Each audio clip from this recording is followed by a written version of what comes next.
Bien, on va corriger le bac 2025 relatant de la radioactivité. Donc, c'est le sujet d'Amérique du Nord, jour 2, traitant du combustible MOX. Donc, dans un premier temps, il y a une partie texte qui nous informe sur ce que c'est que le MOX, que sont les déchets radioactifs issus d'une réaction de fission nucléaire dans une centrale nucléaire. Donc on nous dit que 95% de ce combustible usé est de l'uranium qui peut être retraité, alors qu'une autre partie, 1%, c'est du plutonium qui va servir à fabriquer un autre combustible appelé le MOX. Les 4% restants sont des produits de fission qui ne seront pas donc réutilisés. Le combustible MOX nucléaire est constitué de plutonium 239 et d'uranium appauvri.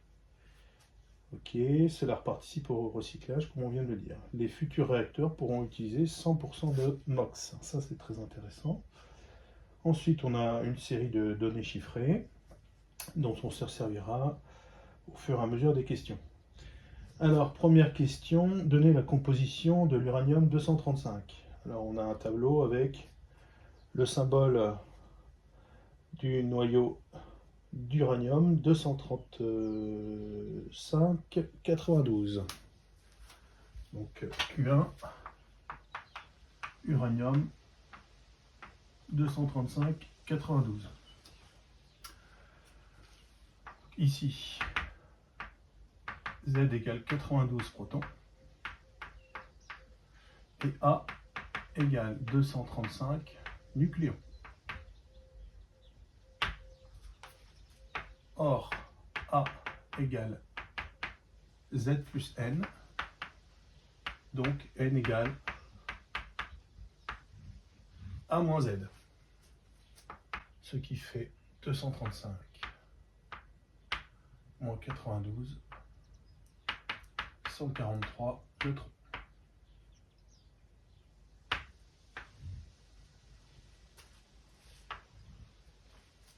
Donc si je relis la question, donner la composition du noyau, donc là on ne demande pas le nombre d'électrons. Donc la conclusion, c'est de dire que le noyau est constitué de 92 protons et de 143 neutrons. Question au niveau plutôt seconde. Question 2. Indiquez en justifiant la réponse le ou les noyaux radioactifs isotopes de l'uranium 235 parmi ceux qui sont présentés dans le tableau. Alors on a de l'uranium 92-238, du 92-235, ensuite du plutonium, du neptunium, du barium, du plutonium et du krypton. Donc là encore c'est une question déguisée. Hein. Donc question 2, isotope de l'uranium. Donc là on vous demandait, une façon déguisée de vous demander la définition des isotopes. Donc les isotopes possèdent le même nombre de protons mais un nombre de neutrons différents. Donc par définition, ils appartiennent au même élément chimique. Donc dans la liste, on doit avoir nécessairement de l'uranium, puisque par définition, les isotopes font partie du même élément chimique. Donc dans la liste, seul l'uranium 238 est un isotope de l'uranium 235, car les isotopes possèdent le même nombre de protons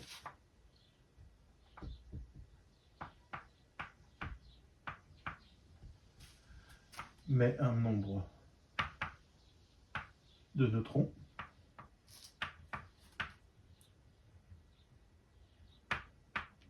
différents. Deux points, ils appartiennent donc au même élément chimique.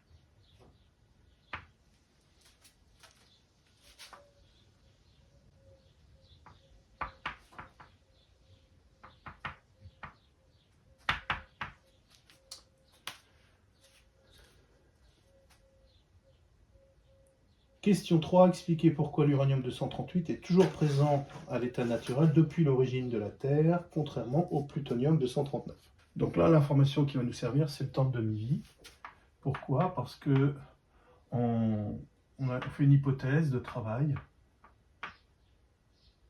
qui consiste à dire que l'activité au bout de 10 T1,5 est environ égale à 0 becquerel. C'est-à-dire que quand 10 fois la demi-vie s'est écoulée par rapport au moment où la population de noyaux radioactifs est comptabilisée, on considère qu'à partir de 10 fois T1,5, l'activité de cet échantillon de population de noyaux radioactifs est égale à 0. Donc avant d'appliquer l'hypothèse aux deux noyaux radioactifs, on va tout de suite s'intéresser au cas de l'uranium 235, qui a une demi-vie égale à 4,5 fois 10 puissance 9 années, c'est-à-dire l'âge de la Terre.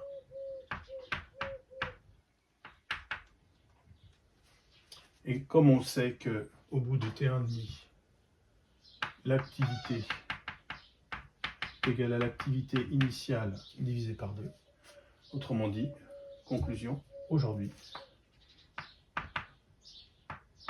l'uranium 235 n'a pas une activité nulle. Loin de là, puisqu'elle est seulement égale à la moitié de l'activité initiale. La demi-vie étant très importante, elle est de l'ordre de grandeur de l'âge de la Terre, donc là, il n'y a pas de souci. Il reste des noyaux d'uranium radioactifs sur Terre. Maintenant, si on fait la même chose pour le plutonium, alors le plutonium, c'est du plutonium 239,94, et lui, sa demi-vie, elle est égale à 24 110 années. Alors là, du coup, ça vaut le coup d'appliquer l'hypothèse. Donc si on fait 10 T1,5, on est à 241 100 années. Et là, on voit bien que ça, c'est très très inférieur à l'âge de la Terre. Donc du coup, aujourd'hui, l'activité aujourd'hui de ce plutonium est environ égale à 0 becquerel. Tout simplement pourquoi? Parce qu'on est à une durée supérieure à 10 fois la demi-vie aujourd'hui, donc l'activité du plutonium est égale à 0. Donc ça veut dire quoi? Ça veut dire que les noyaux de plutonium qui existaient au moment où la Terre s'est formée n'existent plus aujourd'hui, tout simplement. Donc pour répondre à la question, expliquer pourquoi l'uranium est toujours présent à l'état naturel et contrairement au plutonium, on a répondu. C'est-à-dire que ici, on est sur l'ordre de grandeur de la demi-vie de l'âge de la Terre, donc il en reste la moitié. Et ici, on est supérieur à 10 fois la demi-vie, donc l'activité est nulle, il n'y en a plus. On va pouvoir passer à la question 4. On nous propose donc une équation de fission du noyau d'uranium, donc typiquement ce qui peut se passer dans un réacteur nucléaire d'une centrale électrique. Expliquer en quoi ce type de réaction nucléaire peut être qualifié de réaction en chaîne. Alors, ce que je vais faire, c'est que je vais écrire la réaction, puis je vais vous la commenter, j'écrirai pas tout au tableau. Alors, je viens de recopier l'équation au tableau, et on nous demande d'expliquer pourquoi cette réaction peut-elle être qualifiée de réaction en chaîne. Alors déjà, on vérifie bien qu'il y a conservation des charges et conservation des nucléons. 92 à gauche, 92 à droite. 235 plus 1, 236. Ça fait 233 plus 3 fois 1, 236. Donc là, il n'y a pas de souci, on ne s'est pas gouré en recopiant. Alors, en fait, ici, ce qu'on va rajouter ici, c'est que c'est on va dire un neutron, entre guillemets, lent. lent à l'échelle des particules infiniment petites. Alors qu'ici, on va former des neutrons rapides.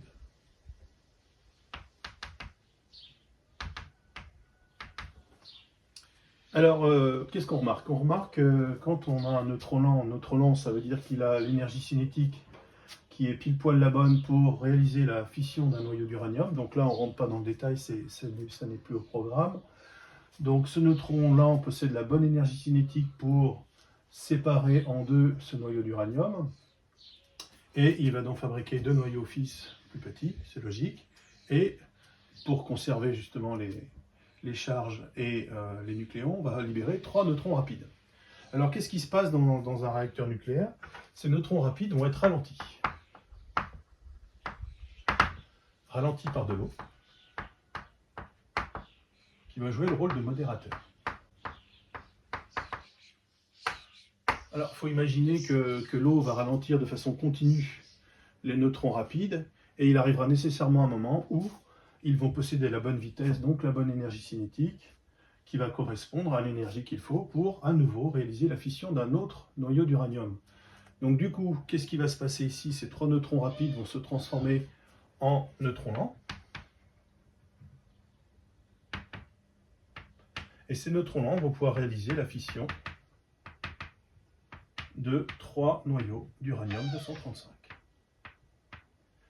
Ce qui va donc générer ce qu'on appelle une réaction en chaîne. Donc voilà de façon synthétique ce que vous devez répondre sur votre copie. Donc un neutron lent génère 3 neutrons rapides au cours de cette réaction de fission nucléaire. Ces neutrons rapides vont être ralentis par de l'eau. Ils vont donc réaliser la fission de 3 nouveaux noyaux d'uranium, et ainsi de suite. C'est la définition d'une réaction en chaîne.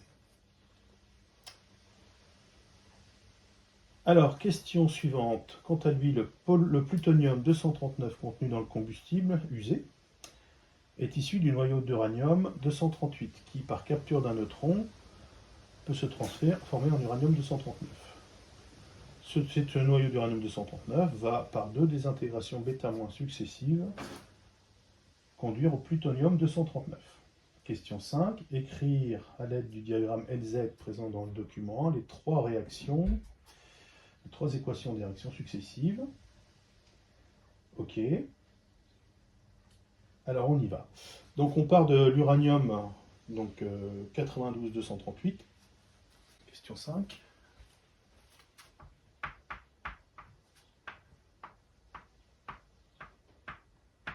Plus un neutron.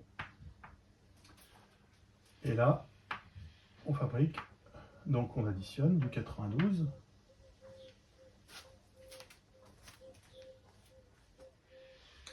239. Voilà.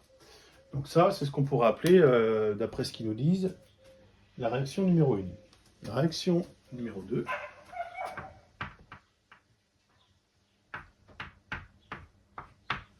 La réaction numéro 2, c'est-à-dire qu'on va se partir de ce noyau d'uranium 239, et on nous dit qu'il réalise une première transformation de type β-. Alors, le noyau fils, on l'appelle X, et il faut savoir que, bien évidemment, c'est l'objet des questions qui vont certainement suivre. Qu'est-ce que c'est que la radioactivité β-? C'est l'émission d'un électron. La particule β-, c'est l'électron. Alors là, on va appliquer les 2 lois de conservation. Donc, si on applique les 2 lois de conservation,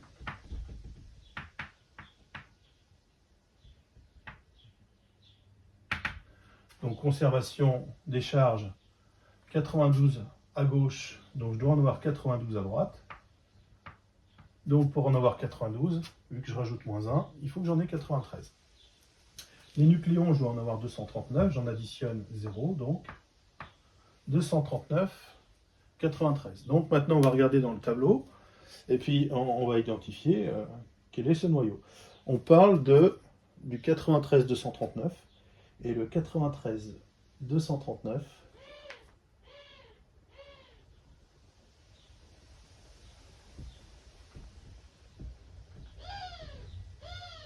c'est le neptunium.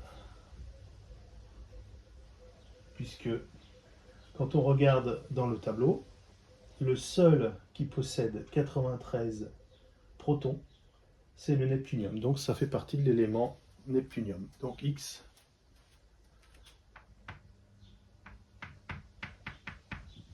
c'est du neptunium. Donc je réécris l'équation correctement.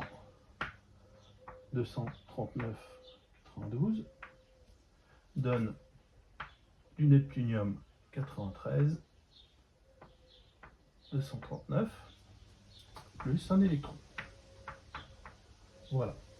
Donc ça, c'est la réaction numéro 2.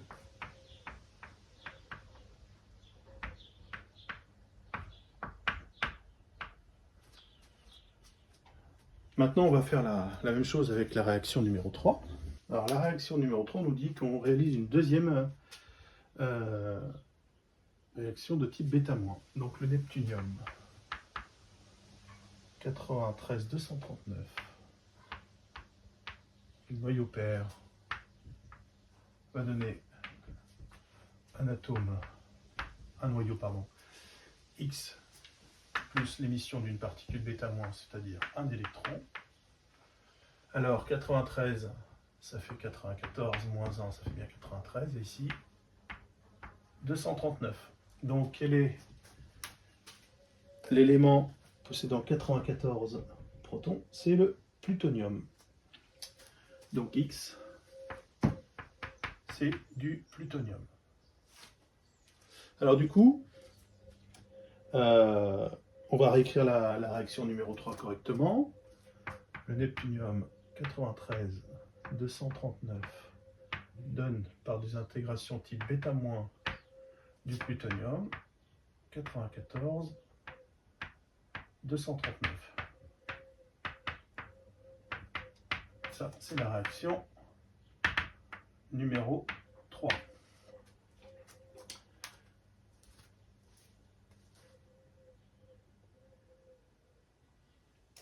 Voilà. Puis donner le nom de la particule émise lors d'une désintégration β-. On l'a fait au départ, une particule β-, c'est un électron. Maintenant, question 6. Indiquer à quel type de radioactivité correspond cette désintégration. On nous dit quoi? On nous dit que le plutonium 239 se désintègre en uranium 235, 92, plus un noyau d'hélium 4,2. Donc là, question 6. Le noyau d'hélium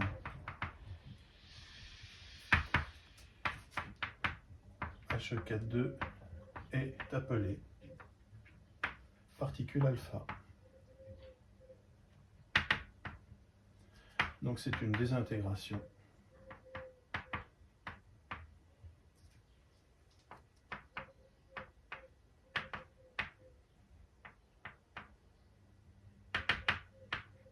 alpha. C'est de la radioactivité alpha.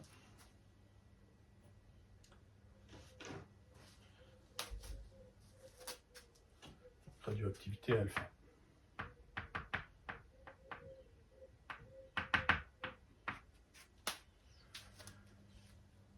Alors maintenant, on va rentrer un petit peu plus dans la partie calculatoire. Question 7. Alors on nous dit que la loi de décroissance radioactive est de la forme n de t égale n0 exponentielle moins lambda t. N0 est le nombre de noyaux à l'instant t égale 0 et lambda la constante radioactive. Établir l'expression de la constante radioactive lambda en fonction de t1,5. Alors question 7.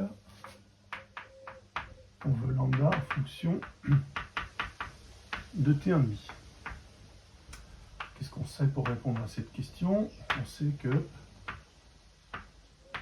n de t égale n0 exponentielle moins lambda t. Alors on sait autre chose aussi. On sait que n de t1,5 égale n0 sur 2. C'est la définition de la demi-vie, c'est-à-dire que la population au bout de t1,5 vaut la population initiale divisée par 2. Donc qu'est-ce qu'on va faire? On va remplacer t par t1,5 dans cette expression et n de t1,5 par n0 sur 2. Donc ça fait n de t1,5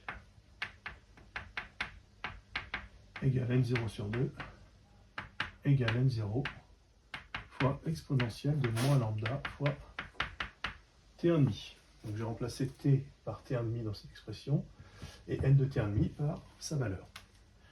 Alors on identifie membre à membre et ça nous donne donc n0 sur 2 égale n0 exponentielle de moins lambda t1,5. On simplifie par n0, soit 1,5 égale exponentielle de moins lambda fois t1,5. Je fais le ln de chaque côté. Pour supprimer la fonction mathématique exponentielle, je lui applique sa réciproque. ln de t1,5 égale ln de exponentielle de moins lambda t1,5. ln de e, ça fait x. Donc ça fait moins lambda fois t 1,5. Donc ça fait lambda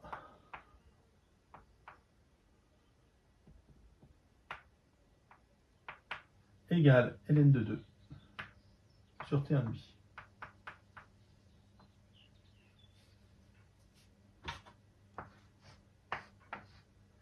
Effectivement, quand vous faites le moins ici, ça revient à inverser le numérateur et le dénominateur dans un logarithme. Donc ça vous fait lambda fois t1,5 égale ln de 2, donc lambda égale ln de 2 sur t1,5. Donc on a répondu à la question lambda en fonction de t1,5. En déduire la valeur de la constante radioactive du plutonium. Donc là on va se servir des valeurs numériques qui nous sont proposées dans le tableau et on nous dit que la demi-vie pour le plutonium vaut 24 110 ans. Donc là, attention, il faut convertir ça en secondes pour obtenir le résultat attendu. Donc là, il faut convertir les années en secondes. Et on trouve bien 9,1, 10 puissance moins 13, seconde moins 1.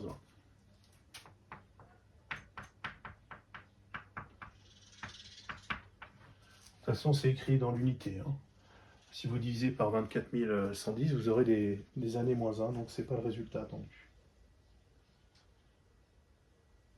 Dernière question, on nous propose, on nous redonne une définition de l'activité, on nous donne l'expression de l'activité, qui est égale à lambda fois n de t, la population de noyaux radioactifs à l'instant t, et on nous donne un tableau avec des activités, en très forte activité, faible activité, moyenne et haute activité. Donc très faible activité, faible, moyenne et haute activité. Donc on nous donne en fait, en fonction de la dangerosité de la population de noyaux radioactifs, les conditions d'utilisation et de stockage.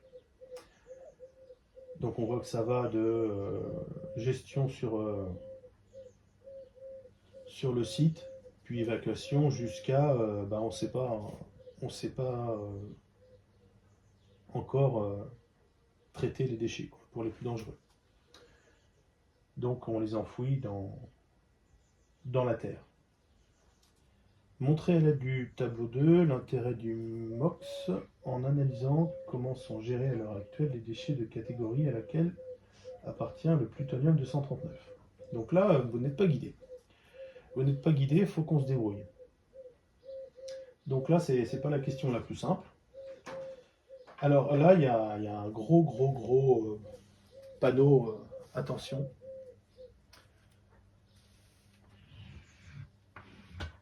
Je vais faire la Q8 ici. Il y a un gros panneau, attention ici, c'est que les activités sont données en becquerel par gramme. C'est-à-dire en becquerel gramme moins 1. Ça veut dire que dans l'expression qu'on va trouver, l'activité sera divisée par la masse. On ne va pas comparer les activités, on va comparer les activités massiques. Donc ça, c'est le gros piège. Ici, il fallait faire très attention aux unités.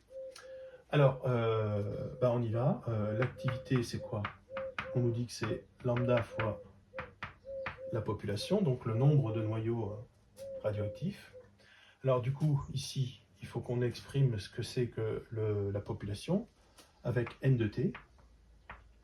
C'est égal à quoi? C'est égal à la quantité de matière n multiplié par Na.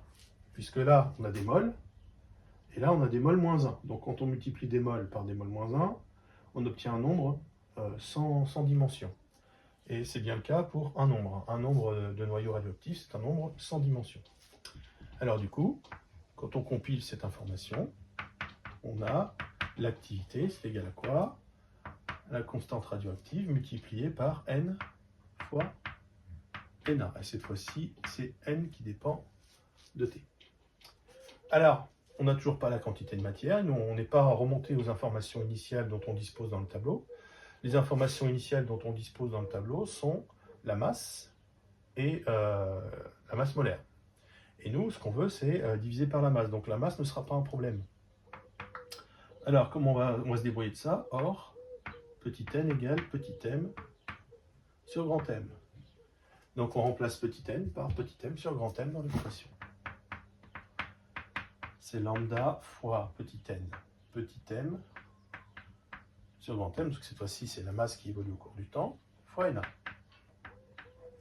Et là, ce qu'on voulait, c'est là qu'on revient à la remarque initiale, nous ce qu'on veut c'est l'activité massique. Donc l'activité massique en rouge, donc l'activité massique c'est l'activité divisée par la masse, c'est égal à la constante radioactive fois Na sur grand M. Voilà. Et là, on a toutes les informations dans le tableau. Ça, c'est ce qu'on vient de calculer ici. Na, elle est donnée, l'information dans les données du texte, et la masse molaire du plutonium, on la connaît aussi, elle est dans le texte, et elle vaut 239 de mémoire. Donc, le calcul nous donne 2,3 fois 10 puissance 9. 2,3 fois 10 puissance 9 becquerel par gramme. Alors maintenant, c'est cette valeur-là qu'il nous faut comparer aux valeurs du tableau. Et là, qu'est-ce qu'on voit? On voit qu'on est supérieur, on est 1000 fois supérieur, en ordre de grandeur, à des populations radioactives de haute activité. Donc ça veut dire quoi? Ça veut dire que l'activité massique du MOX est supérieure à 10 puissance 6 becquerel par gramme, autrement dit, elle fait partie des filières qui ne sont pas encore, dont on ne sait pas encore faire le traitement, et donc que l'on va enfouir. Voilà la réponse à la question qu'il faut fournir. Le MOX fait partie des déchets qu'on ne sait pas traiter et que l'on va enfouir. Alors le gros plus des futurs réacteurs, c'est qu'ils vont consommer, se servir de ce MOX comme d'un combustible pour fonctionner, donc on n'aura plus le problème de traitement dit d'enfouissage. Donc ça, vous pouvez le rajouter éventuellement. Voilà, donc si on doit retenir quelque chose de cet exercice, moi c'est un exercice, on va dire, relativement classique. Bien évidemment, ce qu'on aurait pu vous demander, qu'on ne vous a pas demandé, c'est d'établir l'équation différentielle de n de t et de vérifier que la solution proposée convenait. Ça, c'est une question qu'on ne vous a pas posée, mais ça fait partie des questions classiques. Là, on vous a posé des questions sur les constantes radioactives et le lien qu'elles ont avec T1,5. Donc ça, c'est pareil, la démonstration fait partie des classiques. Et puis la dernière question n'était pas évidente, elle sort un petit peu des sentiers battus. Et là, on vous proposait de faire une étude sur l'activité massique. Donc pas évidente celle-là. Voilà. Exercice corrigé.